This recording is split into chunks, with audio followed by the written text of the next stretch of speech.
하나님의 말씀 역대상 23장 말씀입니다. 다윗이 나이 많아 늙음에 아들 솔로몬으로 이스라엘의 왕을 삼고 다윗 왕은 성전 건축에 대한 지대한 관심을 갖고 있었는데 그 다음에 다윗이 한 일이 뭐냐 하면은 이제 이스라엘 모든 방백과 제사장과 레위 사람들을 모았습니다. 그 이유는 여호와 경배를 위해서 선택된 레위인들을 여러 가지 기능별로 조직해서 봉사하게 함으로써 여호와를 향한 경배가 후대까지 계속 이어질 수 있도록 조치한 것입니다. 그래서 나이가 많아 늙어졌을 때 아마 70 정도 되었을 것인데요. 아들 솔로몬으로 이스라엘 왕을 삼아서 이제 솔로몬에게 부탁합니다. 그래서 이제 이스라엘 모든 방백 다윗왕은 성전 건축 이후에 이제 예배 성전 관리에 필요한 많은 인력을 확보하고 또 효율적인 조직을 체계화시키기 위해서 전국의 레위인들을 소집하고요. 그리고 이 자리에 이제 이스라엘 모든 방백들이 참여했던 것은 성전 예배를 준비하는 일이 전 국가적인 관심사였기 때문이고 이 일을 위해서는 각 지파의 협조가 있어야 했기 때문입니다. 그래서 레위인들의 소집이 다윗왕 40년 그의 생애 마지막 솔로몬을 이제 즉위한 그 시점에 이렇게 다윗왕이 이제 마지막까지 하나님의 영광을 위해서 총력을 기울인다고 볼 수가 있습니다. 레위 사람은 30세 이상으로 계수하였으니 모든 남자의 명수가 38,000인데 레위는 원래 30세 이상부터 성전에서 봉사할 수 있고 그 정년은 50세였습니다. 그런데 다윗왕이 30세 이상 레위인을 계수하였다는 말이 아니고 20세 이상의 레위인들을 계수하였다고 여기 나오는데요. 이것은 연령을 낮춘 것은 봉사 가능한 연령이 20세부터인 것을 알고 이제 이렇게 한 것이고 그리고 이제 성전 건축에 일꾼이 많이 필요했다 이것을 알 수가 있습니다.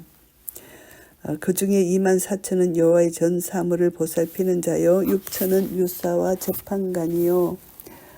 24,000에 해당하는 레위인들의 임무는 무엇인가 하면은 여호와의 전 사물을 보살피는 일이고 또 모든 일을 감독하는 감독관이 있고 성전 건축 이후에 있을 성전 봉사에 관한 것인데 이제 성전 건축 후에 이제 이와 같이 제사장들을 많이 뽑은 것은 이제 24,000명의 레위인들이 맡은 구체적인 직무가 뭐냐 하면은 각 가문에 따라서 구별된 24반열의 반차를 쫓아 봉사하는데 24,000명이 24교대로 근무할 경우에 한 번에 1,000명씩 제사장에 봉사하게 된다는 것입니다. 그런데 그것에 이제 서기관도 있고 이것을 보면은 재판관의 재판의 근거를 마련해 주는 율법을 해석하는 사람들도 있기 때문에 이 많은 종교적인 문제, 판결하는 업무, 관할하는 거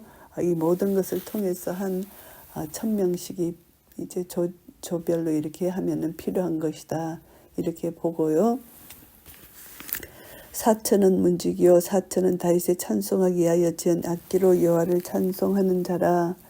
문지기 반차 직임이 다 나오는데 문지기와 성전 곡가를 관리하는 자들 찬양대원들 다 이렇게 나눈다는 것이죠. 다윗이 레위 아들 게르손과 그앗과 무라리의 각 족속을 따라 그 반열을 나누었더라. 다윗은 레위 족속을 게르손 그앗 무라리 혈통을 따라서 24반열로 구분했습니다. 이렇게 구분된 레위인들은 역시 24반열로 구분된 제사장들의 순번에 따라서 돕는 사역을 감당했고요. 다윗이 마련한 24반열 제도는 솔로몬 때에 철저히 이행되었고 이후 몇몇 의로운 왕들의 종교 부흥 운동으로 인해서 그 명맥이 유지된 것으로 보이고요. 게르손 자손은 나단과 시므이라. 게르손은 레위의 장남입니다. 그 자손들은 강야 생활 시 성막과 장막, 그 덮개, 기타 부속물을 관리하는 직무를 맡았고요. 나단과 시므이, 이것은 림리의 후손인 것으로 추적할 수가 있고요. 라단의 아들들은 족장 여히엘과 또 세뎀과 요엘 세 사람이요. 시므이의 아들들은 슬로밋과 하시엘과 하난 세 사람이니 이는 나단의 족장들이며 또 시므의 아들들은 야핫과 시나와 여우스와 버리아니 이 네 사람도 시므의 아들이라. 시므이는 게르손의 차남 림니 아우 시므인데요. 그의 후손들에게 모두 4개의 반차가 할당되었다는 것을 알 수가 있고요. 그핫의 아들들은 아므람과 이스할과 헤브론과 우시엘 4사람이라. 그핫은 레이의 둘째 아들이고요. 그핫보다는 고핫으로 더 잘 알려져 있습니다. 그핫의 후손들은 레이 지파 중에서 가장 탁월한 족속으로서 그들 가운데서 제사장 가문이 나온 것이고요. 아므람의 아들들은 아론과 모세니. 아론은 그 자손들과 함께 구별되어 몸을 성결케 하여 영원토록 지극히 거룩한 자가 되어 여호와 앞에 분향하며 섬기며 영원토록 그 이름을 받들어 축복하게 되었으며. 아론과 모세의 이제 아므람의 후손이라는 것이 나오고요. 영원토록 지극히 거룩한 자가 되었다. 하나님께서 아론과 그의 후손들을 거룩하게 구별해서 대대로 이스라엘의 제사장 되게 하신 사실을 여기서 언급합니다. 그리고 제사장의 3대 직무는 뭐냐 하면은 여호와 앞에 분향하고 여호와를 섬기고 그 이름을 축복하는 것인데, 여호와 앞에서 분향하는 것이라는 것은 하나님께 대한 제사를 주관하는 것이고요. 여호와를 섬기는 것이라는 것은 성소 내에서 여러 가지 봉사하는 것을 말하는 것이고, 여호와의 이름을 받들어 축복한다는 말은 여호와의 이름을 축복한다는 말이 아니라 그의 이름으로 백성들에게 축복을 선포한다는 이런 말씀입니다. 하나님의 사람 모세의 아들들은 레위 지파 중에 기록되었으니, 레위에 관한 본 기사가 주목할 만한 것은 하나님의 사람이라 불릴 정도로 위대했던 모세의 후손들이 일반 레위인들과 동등하게 취급되고 특별한 권위나 특권을 지니고 있지 않다는 것입니다. 만일 모세가 하나님께 자신의 자손에 대한 축복만을 간구했다면 하나님은 그것을 허락해 주셨을지도 모르지만, 모세는 결코 후손들을 위한 어떤 간구도 하지 않고 세속적인 우월감에 사로잡히지도 않고 오직 하나님의 성결한 일을 먼저 생각한 신앙의 인문이라고 볼 수가 있고요. 하나님의 사람 모세, 하나님의 사람이라는 칭호를 받습니다. 하나님께서 특별히 하나님의 사자로 삼아주신 자라는 것이죠. 그래서 모세가 구약의 인물 중 하나님의 마음에 합한 자, 가장 위대하고 경건한 인물이었다는 것을 알게 됩니다. 모세의 아들은 게르솜과 엘리에셀이라. 게르솜은 모세가 미디안 광야에서 낳은 아들이고요. 그리고 엘리에셀은 모세가 출애굽을 한 이후에 낳은 아들입니다. 각각 이름이 게르솜은 내가 타국에서 객이 되었음이라 이런 뜻이 있고요. 엘리에셀은 하나님이 나를 도우사 바로의 칼에서 구원하셨다 이런 뜻이 있습니다. 게르솜의 아들 중에 스부엘이 족장이 되었고, 엘리에셀의 아들은 족장 르하베아라. 엘리에셀이 이 예에는 다른 아들이 없고 르하베아의 아들은 심이 많았으며, 하나님께서 르하베아의 조상 모세를 기억하시고 그에게 많은 후손들을 주셨다는 것을 알 수가 있고요. 이스할의 아들은 족장 슬로미시요. 헤브론의 아들들은 족장 여리야와 둘째 아마랴와 셋째 야하시엘과 넷째 여가므암이며, 우시엘의 아들은 족장 미가와 그 다음 이시야드라. 머리아의 아들들은 마홀리와 무시요. 마홀리의 아들들은 엘라셀과 기스라. 여기서 모라리가 나오는데요. 모라리는 레이의 셋째 아들이고, 그 자손들은 성막과 관련해서 성막 널판 부속품을 관리하는 직무를 맡았고, 엘라살과 기스는 다윗이 나눈 레이인의 24반열에 오른 마홀리의 두 아들이고요. 엘라살이 아들이 없이 죽고 딸만 있더니 그 형제 기스의 아들이 저에게 장가들었으며, 엘라살의 딸과 기스의 아들은 사촌 관계라 볼 수가 있습니다. 그래서 이들은 이제 딸에게는 상속권이 없었던 당시에 법이 있어서 엘라살의 딸이 기스의 아들 그 친족 관계로 시집가게 된 것이잖아요. 그렇게 해서 자기 족속의 기업이 다른 족속에게 넘어가는 것을 막을 수 있기 때문에 그렇게 한 것이고요. 무시의 아들들은 마홀리와 예델과 여레못 세 사람이더라. 이는 다 레위 자손이니 그 종가를 따라 계수함을 입어 이름이 기록되고 여호와의 전에서 섬기는 일을 하는 20세 이상 된 족장들이라. 다윗 왕이 이렇게 20세 이상 이것을 연령을 낮췄잖아요. 그것은 이제 영원한 성소인 예루살렘 성전에서는 많은 봉사 인력이 필요할 것으로 예상했기 때문이고, 그리고 이제는 무거운 성막 기구를 맬 필요가 없어졌기 때문에 강야 시대와 같이 많은 힘이 요구되는 봉사의 필요성이 없어졌기 때문에 연령을 낮췄다, 이렇게 볼 수가 있고요. 다윗이 이르기를 이스라엘 하나님 여호와께서 평강을 그 백성에게 주시고 예루살렘에 영원히 거주하시나니, 평강을 주셨다는 것입니다. 그래서 평강을 주다 시다는 뜻인데, 여호와 하나님께서 이스라엘 백성들을 약속의 땅에 정착하게 하시고 그곳에 평안히 거하게 하셨음을 의미합니다.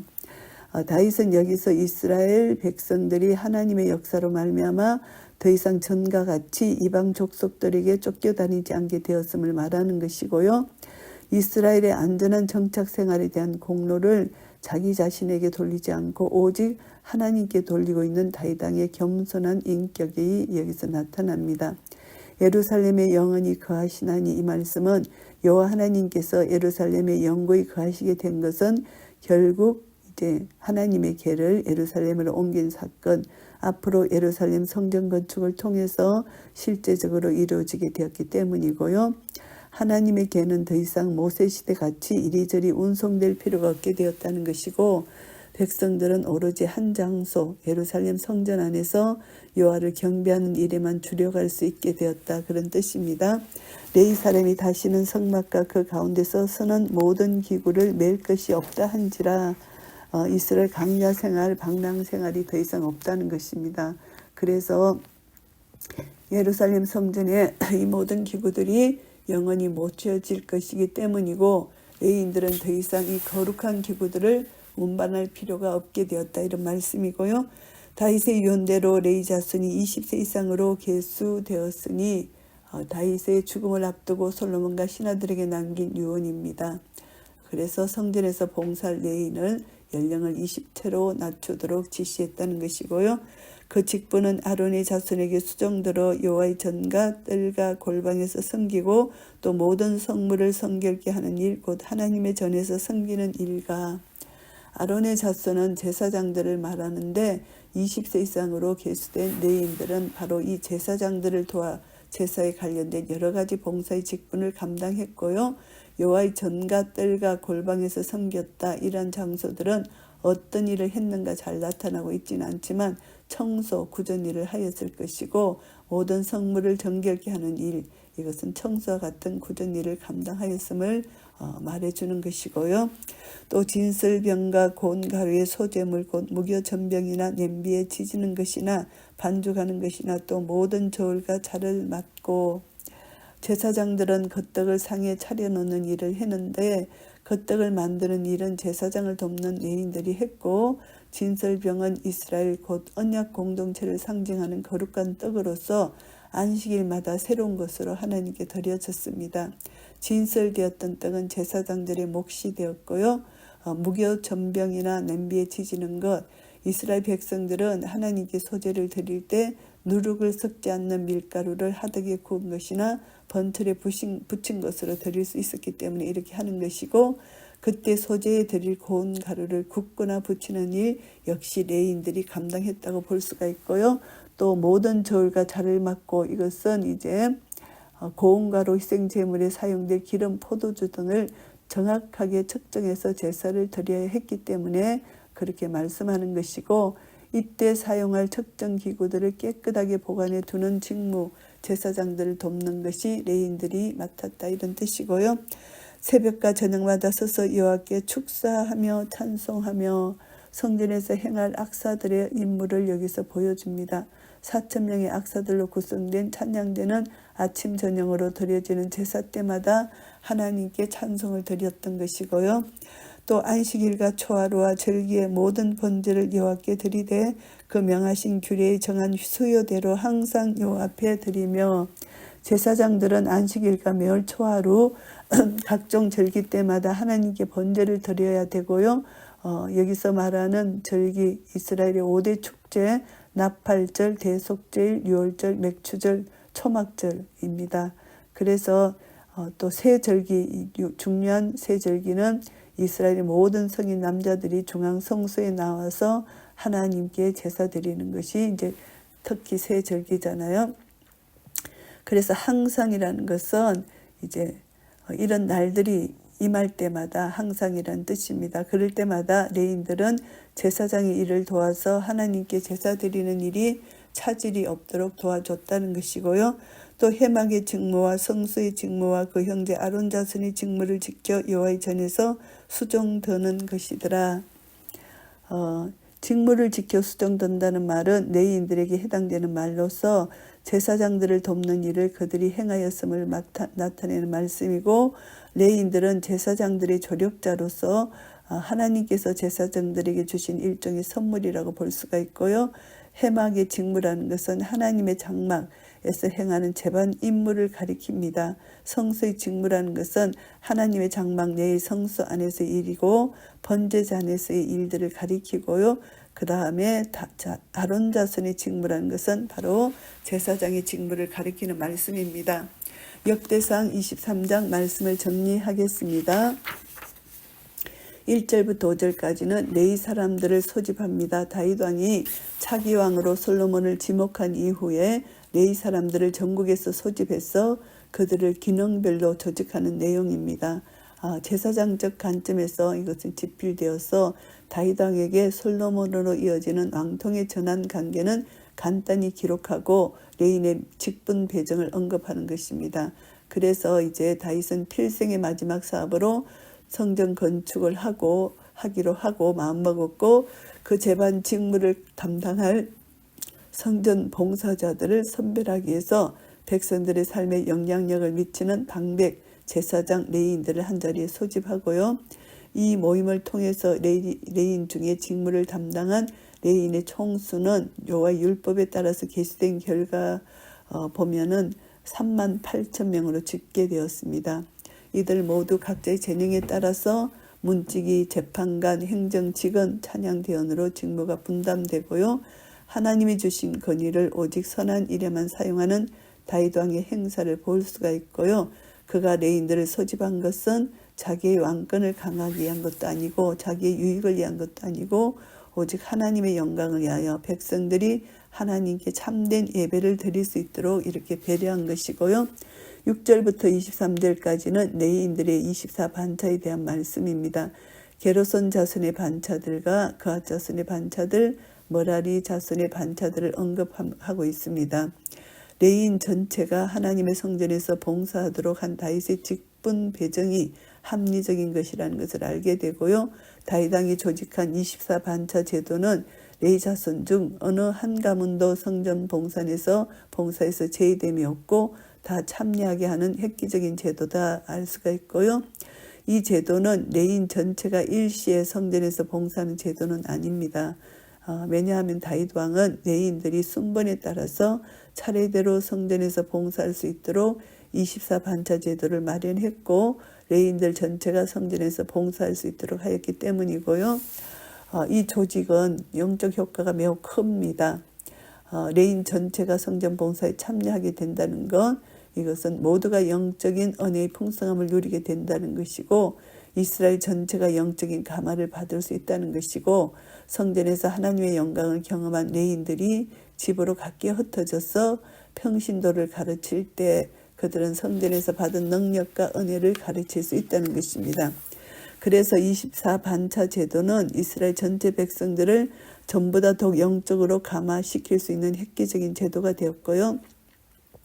그리고 이제 레위인들을 24반차로 구분해서 봉사하게 함으로써 봉사가 극대화됐다는 것입니다. 번갈아 가면서 봉사할 때 한 반차의 레위인이 봉사할 수 있는 기간은 1년 내에 2주일 정도에 불과한데 이 짧은 기간에 저들은 하나님께 최선을 다하여 봉사할 수 있는 것입니다. 그래서 하나님을 봉사하는 데 있어서 조직의 중요성이 중요하고 교회 지도자는 모든 성도들을 하나님께 봉사하는 자리로 이끌어 드리는 것이 중요하다는 것을 알게 되고요. 24절부터 32절은 레위 사람들의 직무입니다. 레위인들에게 직무를 맡긴 사실을 언급하기 위해서 이제 23장부터 지금까지 다윗이 이제 레위 사람들을 소집해서 이제 그 반열대로 나눈 것을 기록하는데 이것이 이제 23장의 핵심이고 주안점입니다. 제사장적 관점에서 기록된 이제 이 본문은 레위인들이 직무에 매우 중요하고 성전의 운영에 가장 중요하다 이것을 알 수가 있습니다. 23장에서 제일 핵심이 되고 성전 봉사의 역할에서 그 중추적 기능을 담당하는 레위 사람들의 직무를 언급한 것인데요. 다윗 왕이 20세 이상의 레위인들을 소집하게 된 동기를 언급하고 20세 이상의 레위인들이 성전에서 행한 직무를 기술합니다. 하나님 앞에서 봉사하는 모든 일에는 질서와 규모가 있어야 한다는 사실을 알 수가 있고요. 다윗 왕은 20세 이상의 레위인들을 소집해서 성전에서 봉사하게 했고 20세 이상의 레위인들만이 봉사할 수 있게 한 제도는 매우 흥미롭고요. 20세 이상의 레위인들로 한정시킨 것은 하나님 앞에서의 봉사를 규모 있게 하기 위함이고 그 이하의 소년들은 생각하는 것이 미숙하고 행동하는 것이 부주의하기 때문에 아직 봉사할 수 없는 나이라고 판단한 것이고 이것을 통해서 우리는 어떤 영적 교훈을 받을 수 있나 하면은 어린 신자들, 새로 믿는 신자들 교회에 가중한 직무를 맡겨서는 안 된다는 교훈을 받게 됩니다. 그리고 이제 자칫하면 그들이 교만해지고 또 이 교회 봉사 사역을 어지럽게 할 수 있기 때문이라는 것을 알게 되고요. 다윗 왕이 레위인들에게 임무를 분명히 구체적으로 할당해 주고 있는 것은 참 지혜로운 것이다. 이것을 알 수가 있고요. 레위인들에게 유인된 직무는 제사장들을 돕는 직무라는 것입니다. 그래서 그들은 많은 일을 하였으나 제사장들의 임무를 침범할 수는 없는 것이고 각자에게 주어진 임무가 있다는 것입니다. 제사장들에게는 제사장들의 고유한 임무가 있고 레위인들에게는 그들의 고유한 임무가 있다는 것을 알게 됩니다. 그래서 우리는 이것을 통해서 어떤 교훈을 받을 수 있나 하면은 교회의 모든 직무는 하나님께서 주신 거룩한 사역이고 이러한 직무들은 교회의 질서를 위해서 명백히 그 봉사의 영역이 구분되어야 한다는 것을 알게 됩니다. 그래서 레위인들은 제사장들을 도와 일했고 제사장 앞으로 백성들을 이끄는 중재의 사역을 감당했던 것이고 성전의 모든 직분은 자기를 위하는 것이 아니고 오직 하나님과 하나님의 백성들을 위해서 봉사하는 것이다. 이것을 알게 되고요. 그래서 이제 이 모든 것을 통해서 우리는 구전 일을 하든 편한 일을 하든 제사장 일을 하든 레위인들의 봉사를 하든 어떤 일을 하든 우리는 하나님이 맡기신 일이기 때문에 거룩한 일이라는 것입니다. 그렇기 때문에 우리는 교회 안에서 어떤 봉사를 할지라도 그것은 거룩한 것이기 때문에 교만하면 안 되고 사명감을 가지고 예배하는 자세, 겸손한 모습으로 하나님께 온전한 영광을 돌린다는 그런 자세로 하고 질서 있게 그리고 하나님께 선택받은 데 대한 감사함으로 그리고 인내함으로 하나님 앞에서 행하는 이런 모습, 하나님을 경외하는 모습, 하나님을 기쁘시게 해드리는 이 마음, 하나님께 영광 돌리고자 하는 이 마음으로 봉사할 때 하나님은 우리를 기쁘게 받으실 것입니다. 이런 은혜가 우리 모두에게 있으시기를 예수 그리스도의 이름으로 축복합니다. 아멘.